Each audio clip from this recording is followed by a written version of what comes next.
Tonight, we're diving into 3 chilling crimes that left entire counties in shock. 3 different men, but one disturbing thread connects them: a complete disregard for human life.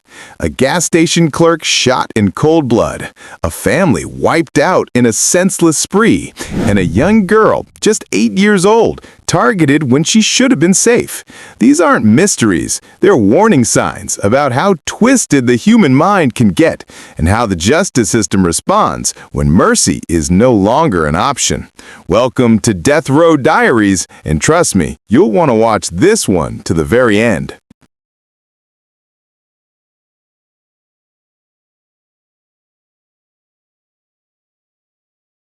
Most people have heard of lethal injection. Some know about the electric chair, but only a tiny handful of people in modern America have ever faced the firing squad. And in 2025, one of them was a man named Corey Bryant. At just 23 years old, Bryant went on an 8-day rampage through rural South Carolina, leaving 3 people gone, another seriously wounded, and an entire county frozen in fear. What pushed a young man described as nice, polite, and even friendly to transform into someone who left taunting messages in blood and sparked one of the most disturbing manhunts in the state's history? His story doesn't start with brutality. It starts with something far more confusing, and the mystery only deepens from there. But before we dive into the darkest chapters, let's rewind 8 days before law enforcement finally got his name. In early October 2004, nothing about Corey Bryant suggested he was about to make headlines. He worked, he had a girlfriend, he had friends who trusted him enough to go fishing with him. But beneath that ordinary surface, experts later said he showed signs of antisocial behavior and impulsivity, the kind of traits that don't seem dangerous until they collide with opportunity. On October 5th, Bryant committed a burglary. No one realized it was the start of something much worse. 3 days later, on October 8th, he broke into another house, and this time he found a .40 caliber Smith & Wesson, and that's when everything snapped. Later that same day, a 56-year-old man named Clinton Brown was fishing by the river, minding his own business. Out of nowhere, he felt a blast of pain tear through his back. Bryant had shot him and walked away. But Brown wasn't done fighting. Despite everything, he managed to drag himself to his vehicle and drive to the hospital. He lived, and investigators would later say that if he hadn't, they might have lost the only early witness who could describe the shooter's behavior, a man acting with no hesitation and no remorse. But this wasn't the whole story, because Bryant was just getting started. The next victim wasn't a stranger. It wasn't a random person on a road. It was Clifton Dale Gainey, someone Bryant knew deeply. They fished together. They hung out with each other's families. They were friends. On October 9th, just 1 day after shooting Clinton Brown, the two went out to buy beer. By all accounts, nothing seemed strange. Nothing seemed tense. But somewhere along that drive, something shifted. Bryant pulled out the stolen handgun and shot Gainey in the head. He left his friend's body on a quiet rural road and walked away. This wasn't a robbery gone wrong. This wasn't a fight. It was sudden, cold, and personal, and to this day, no one knows what triggered it. What happened next shocked even experienced investigators. Bryant drove straight to Gainey's rented trailer, stole electronics and an aquarium, and then set the trailer on fire. One of Gainey's sons later said the family never understood how someone could do that to a man who treated Bryant like a brother. But the horror wasn't over, because Bryant had more violence in him, and his next crime scene was even worse. On October 11th, Bryant broke into the home of Willard Irving Tejan, a retired Air Force sergeant known for his kindness and reliability. He wasn't wealthy, he wasn't involved in anything criminal. He was simply at home, going about his day. Bryant shot him 9 times. But it didn't end there. Authorities said the crime scene was unlike anything they'd seen in decades. Bryant removed a ring from the victim's hand. He used a cigarette to burn the victim's face and eyes, an act investigators could never fully explain. And then the phone rang. It was Tejan's wife. Bryant answered. He told her her husband was gone. Minutes later, the phone rang again. This time it was Tejan's daughter. Bryant told her the same thing, calmly. Before leaving the house, he dipped his fingers into Tejan's blood and wrote, "Victim 4 in 2 weeks. Catch me if you can." Investigators said the message didn't match any known pattern of behavior from Bryant's past. It wasn't something he'd ever done before. Some experts claimed it looked like a taunt. Others suggested it was performative, something he did because he wanted to look like a different kind of killer. Rumors later circulated that Bryant bragged about the message after his arrest, but those claims were never confirmed. Still, the handwriting was his, and the intent behind it was chilling. Families across Sumter County began locking their doors. People who had known Bryant, friends, co-workers, even his landlord, told reporters they were stunned. They described him as nice, laid back, and even soft-spoken. But 2 days later, another killing proved that whatever version of Bryant they knew, that man was gone. While awaiting trial, Bryant showed that the same violent impulses were still active. In October 2005, he assaulted a correctional officer. That same month, reports claimed he threw urine onto another inmate's door, splashing the man through the bars. None of this helped his case. Prosecutor Kelly Jackson announced in 2007 that the state would seek the death penalty for the murder of Tejan, a killing that prosecutors called sadistic and deliberate. And when the case finally reached court, the picture of Bryant's past became tangled in tragedy and anger. Because while prosecutors painted him as cold and calculated, the defense introduced a completely different narrative. On August 8, 2008, Bryant pled guilty to all charges: 3 killings, multiple burglaries, weapons offenses, arson, and robbery. There was no plea deal. He simply admitted everything. But the sentencing phase was where things took a dramatic turn.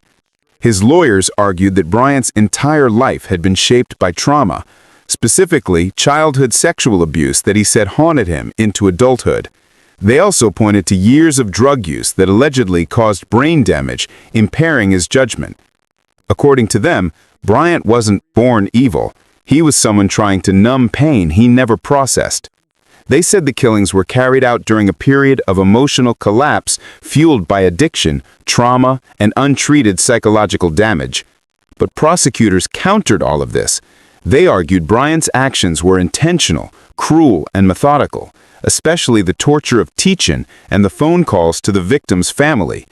In the end, the judge agreed with the prosecution. On September 11, 2008, 27-year-old Stephen Bryant was sentenced to death.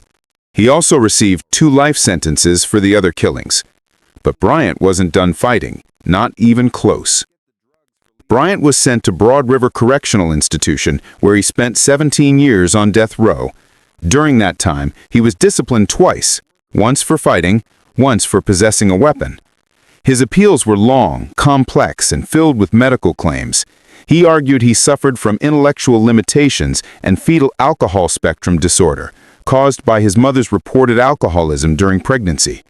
His lawyers claimed this impaired his ability to make rational decisions and contributed to his violent behavior. Courts rejected these arguments one by one.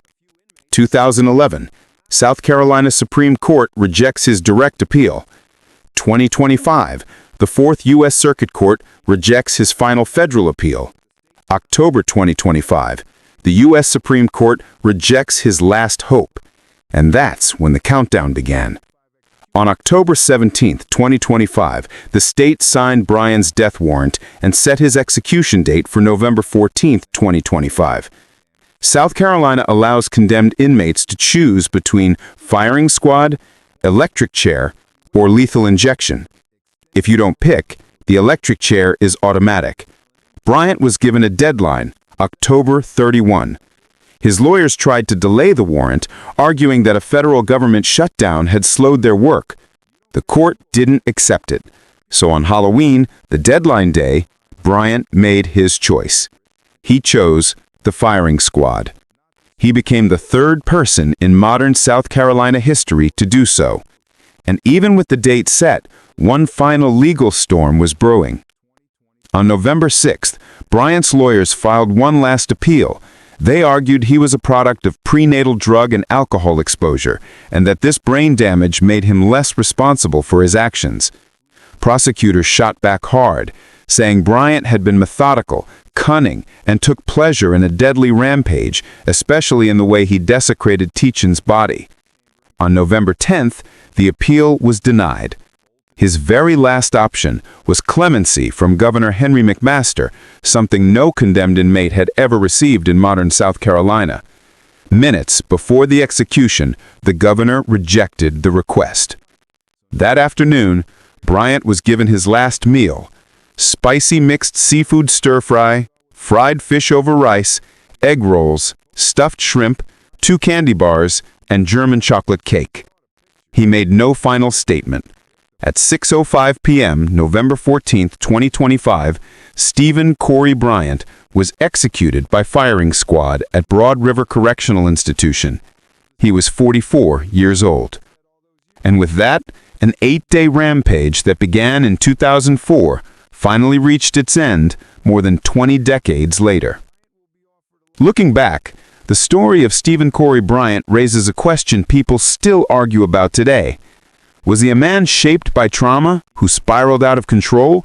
Or was he someone who embraced cruelty and left behind a trail of pain with full awareness of what he was doing? His victims' families spent years waiting for closure, years of hearings, appeals, delays, and emotional reliving of what happened. For them, the story wasn't about debates or psychological theories. It was about the lives Bryant took, the families shattered, and the wounds that never fully healed.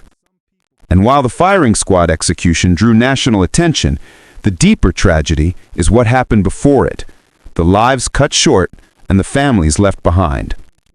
If you're watching this, drop your thoughts below. Would you say Bryant was shaped by his past, or was this a side of him waiting to emerge? Don't forget to like, subscribe, and hit the bell if you want more deep dive stories like this one, because the next case is even more unbelievable. Imagine being told that after 46 years, a crime so disturbing, so life-shattering, finally reached its final chapter. And imagine learning that the man at the center of it all, someone who'd been tried 3 different times, ended his life on death row with a single word: no. That one moment, one sentence, was the last thing Bryan Frederick Jennings gave the world before the state of Florida carried out one of its most controversial executions of the year. But the real story? It didn't start in the death chamber.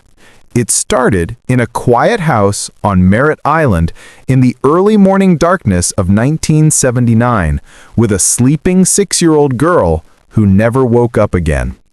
This is the case of Bryan Frederick Jennings, a former Marine whose crime transformed an entire community, shaped Florida's death penalty history, and left behind one of the longest, most complicated legal journeys the state has ever seen. Let's get into it. Before the execution, before the trials, before the legal chaos, there was the night of May 11th, 1979. A peaceful suburban neighborhood. A 6-year-old girl named Rebecca, or Becky, Kunash, asleep in her bedroom. An unlocked window, and a 20-year-old Marine on leave named Bryan Jennings wandering through the neighborhood long after midnight.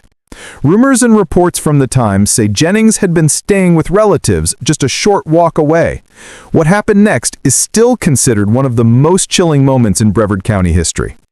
Investigators later pieced together that Jennings saw Becky asleep through her window. He quietly lifted the frame, he stepped inside, and he carried her out of the house without waking anyone. The entire abduction took just minutes. But that wasn't the whole story, because the trail he left behind would eventually seal his fate. Hours later, when Becky's family realized she was missing, panic spread instantly. This was the kind of neighborhood where people still left their doors unlocked, kids rode bikes until sunset, and crime like this simply didn't happen. By afternoon, a heartbreaking discovery was made. Becky's body was found in a nearby canal less than half a mile from her home. The entire community went silent, and while investigators rushed to secure the scene, they quickly found signs pointing toward exactly where this case was heading. A footprint near the window, matching the general pattern and size of Jennings' shoes. Fingerprints left behind on the windowsill. Neighbors reporting a man matching his description in the area during the critical early morning hours. And when police reached the home where Jennings was staying, they noticed something odd. His clothes were still damp. His hair was wet. And he claimed it was from walking in the rain, even though there had been no rain. But investigators didn't have to wait long to figure out what really happened, because Jennings had another problem coming his way. Police weren't even there to arrest him for Becky's case. They were there because he already had an outstanding warrant for something else. That arrest, made just hours after Becky vanished, brought him directly into police custody. And that's where the story took its next sharp turn. Once in custody, Bryan Jennings started talking. According to case records, he eventually admitted to abducting Becky and taking her to the canal. It was a confession investigators believed was genuine, but legally it wouldn't stick. Why? Because the way officers obtained that confession was ruled improper, meaning the court couldn't use it during trial. But even without the confession, Jennings wasn't exactly silent. Reports show he told 3 different inmates at separate times about what he had done. He described details that matched the evidence. And despite the confession being thrown out, the information he shared behind bars became part of the mountain of testimony stacking up against him. But even with all this, the legal battle was only beginning. Jennings's case wasn't straightforward. It didn't quick. And it definitely wasn't simple. In fact, this case would go through 3 full trials, multiple overturned sentences, and a legal maze that stretched on for nearly 45 years. And what happened next would shock even seasoned legal experts. You'd think a case with this much evidence would be settled quickly. But Jennings's case did the opposite. It dragged on longer than almost any Florida murder case of the era. Here's how everything went down.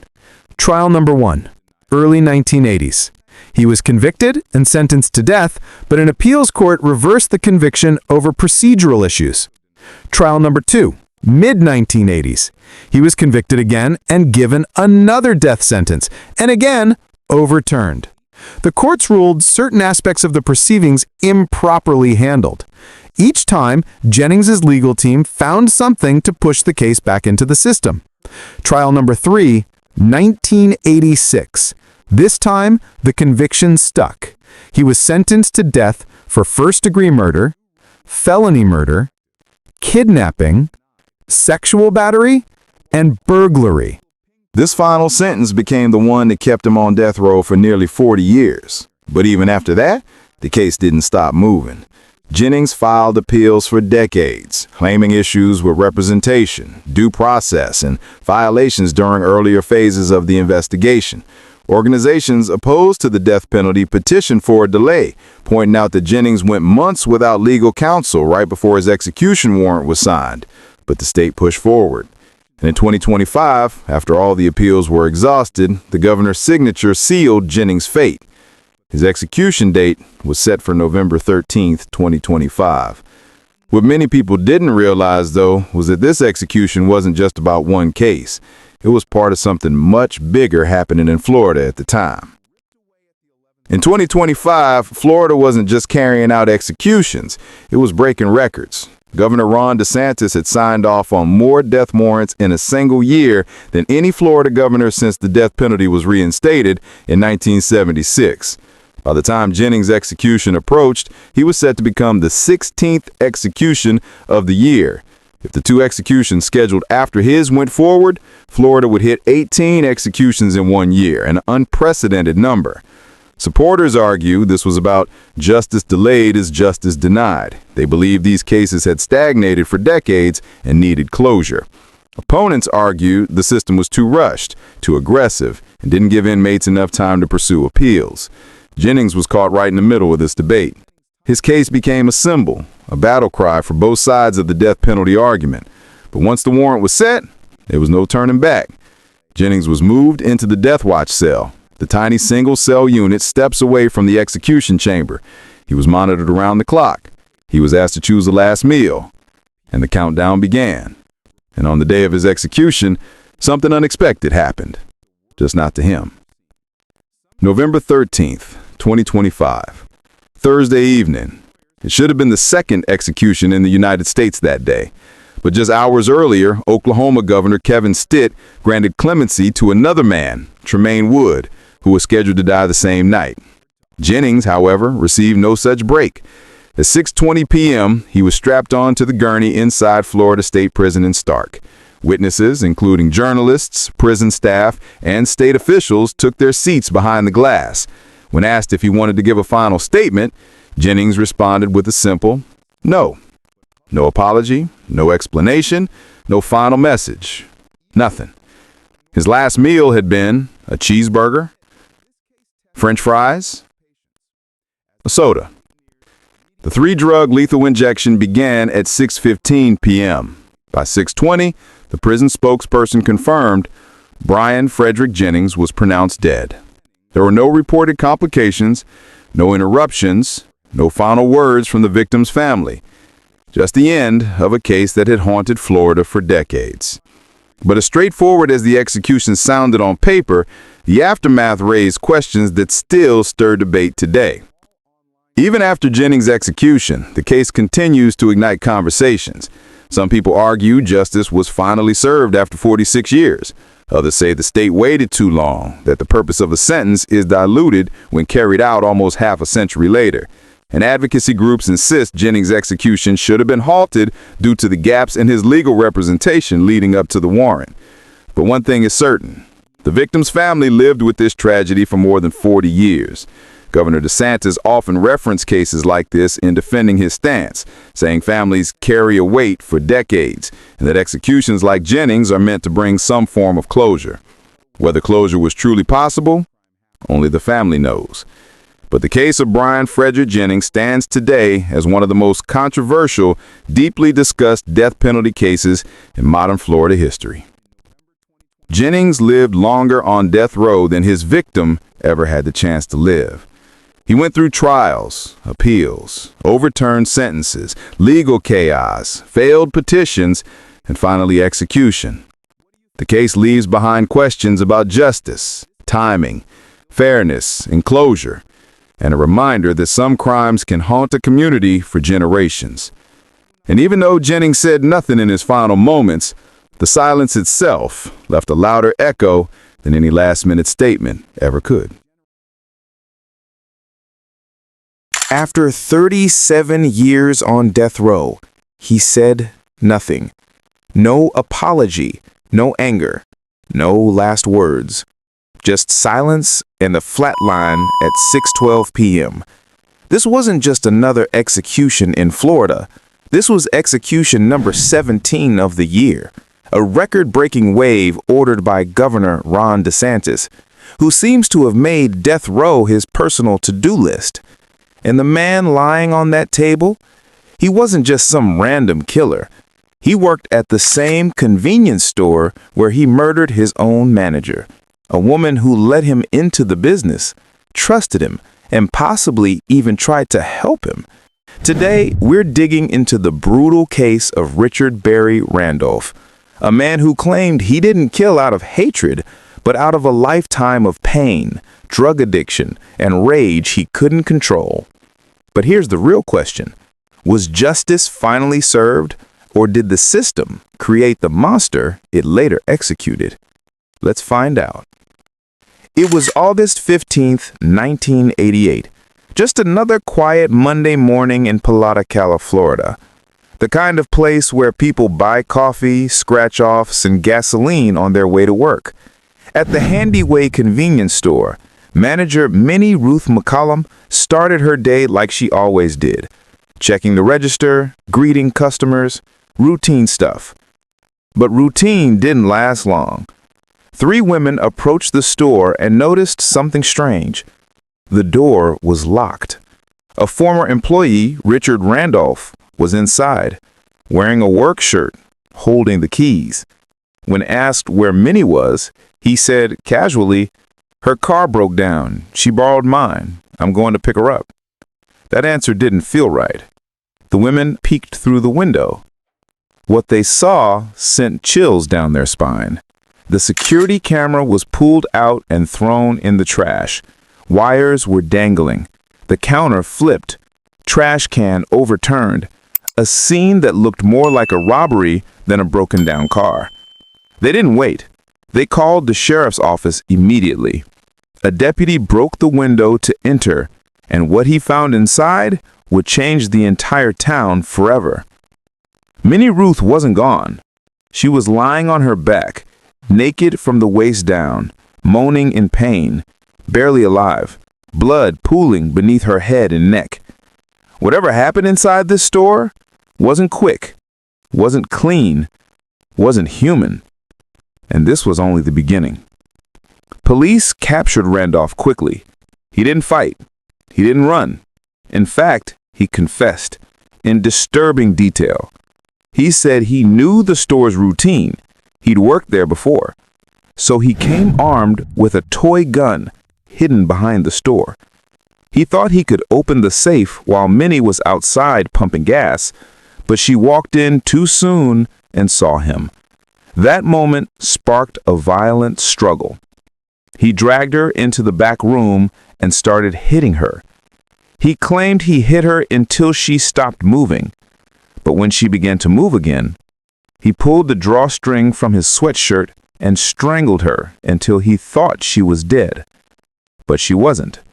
He tried to open the safe again, failed, took lottery tickets instead. But Minnie gasped, made another noise. Randolph beat her again, then stabbed her in the neck and near her eye. And then he told police something that shocked even detectives. He raped her, not out of desire, but to make it look like a maniac had done it. Then he put on a handy-way uniform, ripped the security camera out of its mount, and walked out the front door. Calm, calculated, running on pure survival. And on the way to Jacksonville, he threw away his bloody clothes and losing lottery tickets at McDonald's. Police found them all. Randolph knew he was caught. But that's not even the most disturbing part, because the court later heard a question that changed everything. What turns a man into this? The psychologist didn't defend what he did, but he painted a picture of why it might have happened. Randolph wasn't born into chaos. He was adopted at 5 months old, but things got worse from there. By 3rd grade, he was sent to therapy for behavioral problems. His mother, emotionally unstable, hospitalized multiple times. His father, physically abusive. Not just discipline, brutality. Belt across the back, broomstick, tying his son down before hitting him. Years later, Randolph joined the Army, maybe looking for structure, a new start. But he didn't last long. He was honorably discharged for crack and marijuana use. The psychologist said something powerful. Randolph's addiction and prolonged drug use are responsible for his abnormal personality and criminal behavior that day. It didn't excuse the murder, but it made jurors stop and think. Was he always a killer, or just a person who never had a chance? But justice doesn't delay for trauma, and his time was up. On February 24th, 1989, the jury recommended execution with an 8-4 vote. Close, not unanimous, meaning people were unsure. But Judge Robert Perry didn't hesitate. On April 5, 1989, Randolph was officially sentenced to death for murder plus 45 combined years for his other charges. From that moment on, death row became his home. But the silence didn't last, because Richard Randolph was just getting started. For almost 4 decades, his lawyers fought to keep him alive.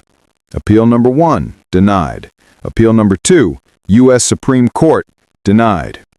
3.850 motions, post-conviction relief, filed several times, denied. Habeas corpus petitions, also denied.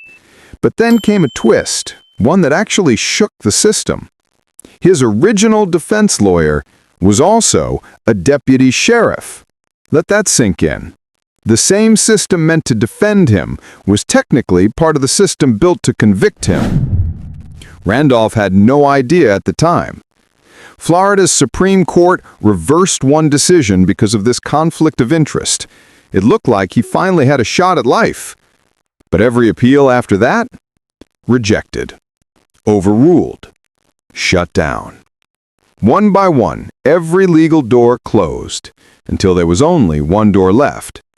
The execution chamber. Fast forward to 2025. Florida is in the middle of its most aggressive execution streak in modern history.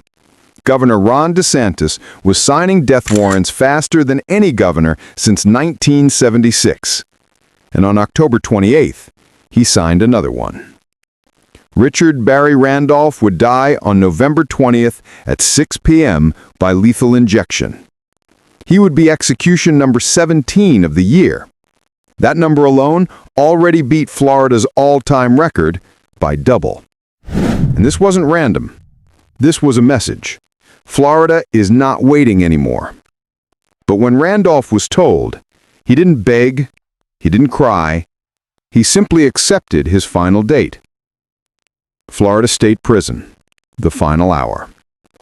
Randolph was given his chance to speak, to say anything he wanted, a final statement, a final apology, a final moment to explain himself.